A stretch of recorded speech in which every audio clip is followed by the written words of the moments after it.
What's up guys, LeopoldTheBrave here, and I've been having a blast with Tony Hawk's Pro Skater 1+2. It feels just as good as the original, you can play all the content from both games in one place, and there's loads of new stuff including online multiplayer.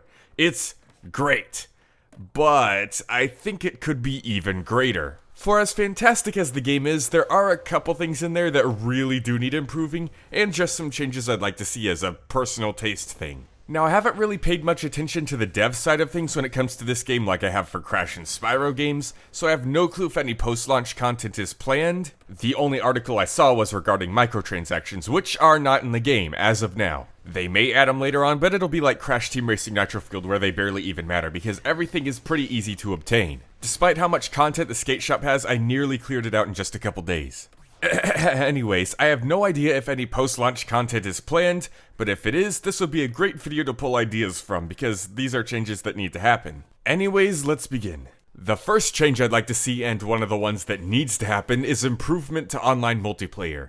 For as great as it is that we get to play Tony Hawk's Pro Skater 1 and 2 online, it is as bare bones as you can possibly imagine. Now, there are two online modes, casual and competitive. However, they both use the same set of games, Combo Mambo, Trick Attack, Graffiti, and the only difference is that in competitive, the goal limit for certain games has been raised slightly. Now, the lack in variety isn't the only problem, there's also the fact that the goal limits in both modes are way too low. Many people, including myself, are able to reach combo limits for certain games in less than 10 seconds. That's shorter than the waiting time in between games. So, matches end in almost an instant, you barely interact with other people, and there's no variety. It needs a heavy reworking. So here are the changes that needs to happen. For one, add an actual ranking system so your in-game level actually corresponds with your online level, and the goal raised and the people you get matched with can change appropriately. 2. Add free skating online. Remove the time limit, raise the number of people that can be in a certain match or lobby, and just let them skate, man. Let them interact, let them have fun. Let people pop in, pop out, come and go, just show off what they can do and have fun just doing whatever. It'd be so awesome. So yeah, that's change number 1. Fix online. Change number 2. Improvements to character customization. While the Create a Skater mode is more fleshed out than the original, it's still not the most fleshed out in Tony Hawk games in general. There's still a lot of limitations here. See my skater on screen? That's as wide as you can make the hair. I tried to make it wider, but you just can't. Primary, secondary, and tertiary hair colors are all set to the widest color possible, and that's as wide as it'll go. I have albinism, it needs to be white. Also, speaking of albinism, there's no glasses. Why can't I add glasses? Now, I knew it couldn't be as in-depth or detailed as Soul Calibur 6 or anything, but I figured the color white and glasses would be basic enough to not have to worry about them. But apparently not. So, for a huge improvement that needs to happen, flesh out the character creation a lot more.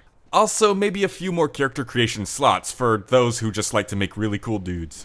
The third change I want to see are improvements to the Create a Park mode. Now, this isn't as big or important as the changes that need to be made to Create a Skater because Create a Park is already very beefy, fleshed out, and has lots of freedom on its own. However, there were a few odd choices that need to be reconsidered, like, why can't we change the time of day in our skate park? Why can't we choose a different setting besides just the beach? And this mode could use a few more pieces to work with. Overall, it's still a lot better than I was expecting it to be, but it just needs a few more touches.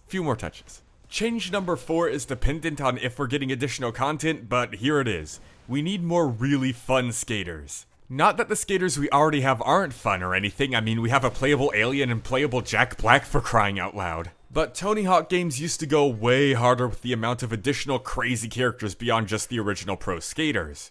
I understand why Spider-Man and Darth Maul couldn't come back because of who owns them now, but we used to have Shrek. We used to have Doom Guy. We used to have a disembodied hand skating with its fingers. They even had a Call of Duty soldier, and with all the graffiti and references to Crash Team Racing sprinkled throughout the game, I expect to see our Orange Bandicoot show up as a skater sometime in the near future. And maybe he could bring Spyro along with him because Spyro has skated before in his own games. Overall though, if they add more characters and skaters to the game, I'd love to see them reach the same levels of insanity as previous Tony Hawk titles.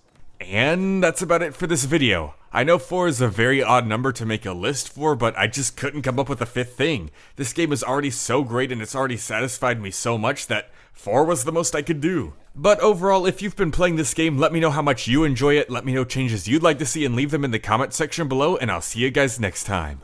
Leopold the Brave, out.